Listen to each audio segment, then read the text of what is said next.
What's up, comic book fans? It's the Emerald Enthusiast of the Multiverse Musings Podcast Network. Here with a look at the Hasbro Titan Hero series, Doctor Strange in the Multiverse of Madness, figure 2-pack of Doctor Strange and the Scarlet Witch. I had my eye on this 2-pack for several months before I finally found it on clearance for just a few dollars.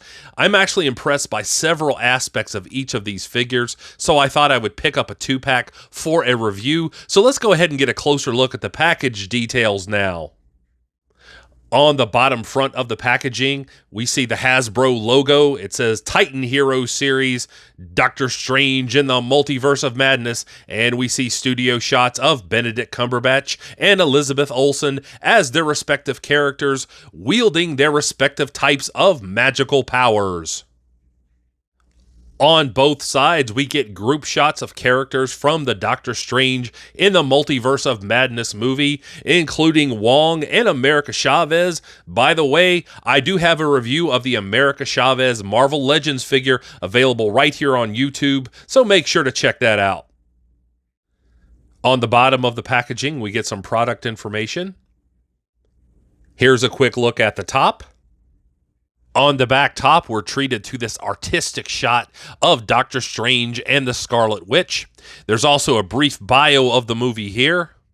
We see this brief bio in 5 different languages. The English version says, with the help of the Scarlet Witch, Doctor Strange must fight to protect reality from a sinister magical villain.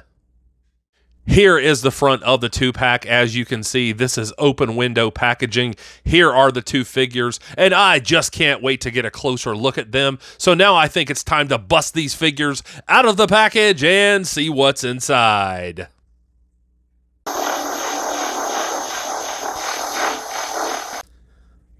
Here are the figures free of the outer packaging, but still bound to the inner cardboard. And here we see Doctor Strange and the Scarlet Witch out of the package and ready to battle through the multiverse. Although I do have some criticisms of these figures, I think that Titan Hero Series collectors will be mostly pleased with them. So let's go ahead and get a closer look at the loose details of these figures now. Let's begin by looking at the loose details of the Scarlet Witch. Let's have a look at the lower body now. And there's some very skillful sculpting here on these boots. As I give the figure a turn here, you can see that there's a lot of detail on these, especially for a $10 figure. Actually really mimicking the kind of materials that you see on boots. We see lots of details like straps and buckles sculpted in. Let me see if I can get you a good shot here. Yes, that's certainly an admirable job by Hasbro. Here is the bottom portion of the jacket, and I certainly have mixed feelings on this. There are some positives. I do like the coloring, and there certainly is a level of articulation in the hips that is admirable.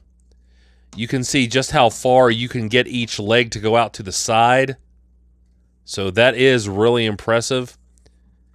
But I talked about the problem with Hasbro using this type of hip area on their figures. When I reviewed the Titan Hero Series Mighty Thor, it removes any semblance of realism from the material when they use this type of strategy for the hips. Now, all that being said, I don't want to give the impression that there's nothing to like about the lower portion of the jacket.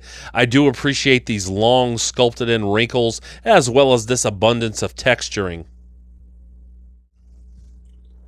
Let's have a look at the torso now, and although this is not completely screen accurate, there is a lot to admire here. There's plenty of good sculpting work, as you can see. Lots of good details.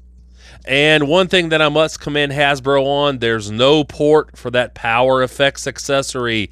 Yeah, that makes the back of the figure look so much better. You can just see all the sculpting work. I like that texturing that goes all the way around the jacket.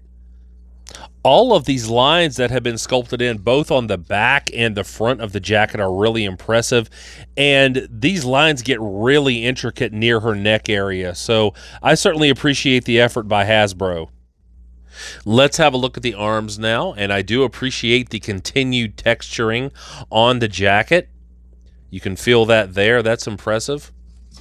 I certainly like the hand positioning. They got that magical finger wavy thing that she does in the movies.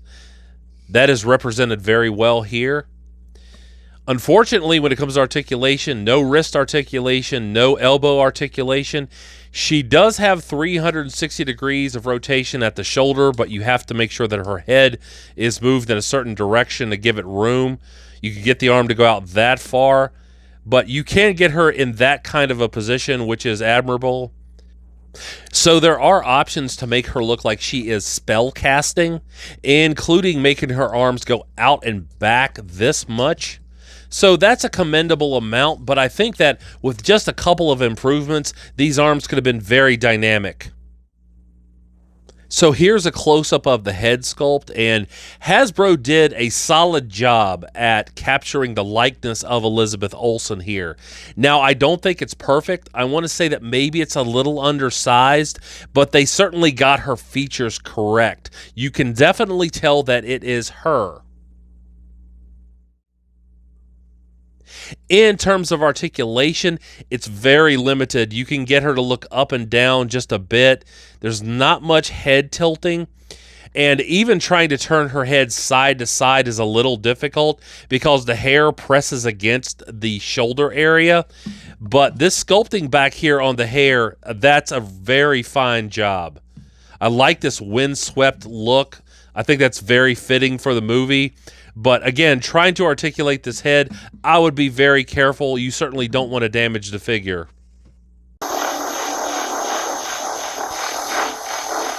And now let's take a closer look at Doctor Strange. So let's have a look at the Doctor Strange figure now. And this is the lower body. The figure is very sturdy, and I certainly appreciate that.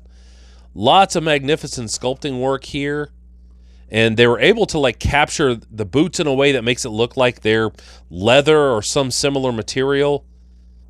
And I also like that they decided to put the stamps on the bottom of the feet and not someplace more visible. That's a pet peeve of mine when it comes to action figures, when the stamps are very visible and it detracts from the overall look of the figure.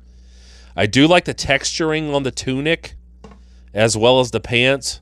And of course, this little sash here, that's some really good work.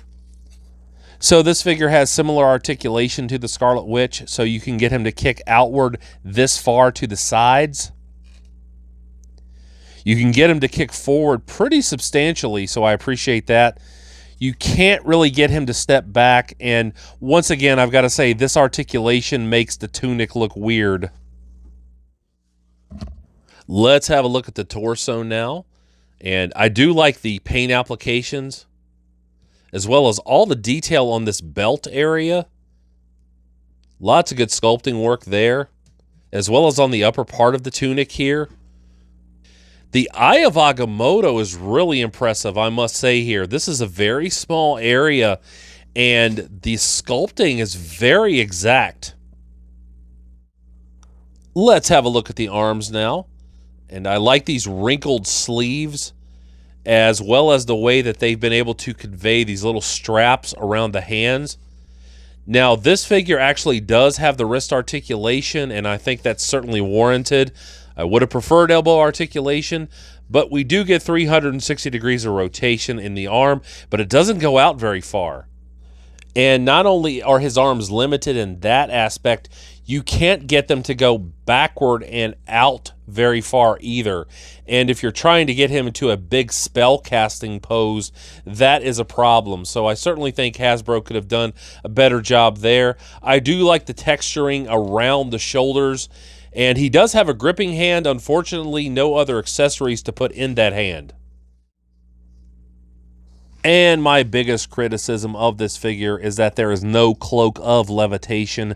I really feel like Hasbro could have done a very simple detachable cape for this figure. Let's have a look at the head sculpt now, and there are things to like about it, but the articulation isn't one of them. As you can see here, it's very limited. Every time I try to push his head side to side, you can feel the chin portion pressing against the collar, and that makes me fearful of doing damage to the paint applications. So I think we get some really skillful sculpting here on the goatee. Excellent paint applications on the eyes. They certainly don't look lifeless. But after looking at some movie stills, I think that the head shape, it's just too wide to really be accurate.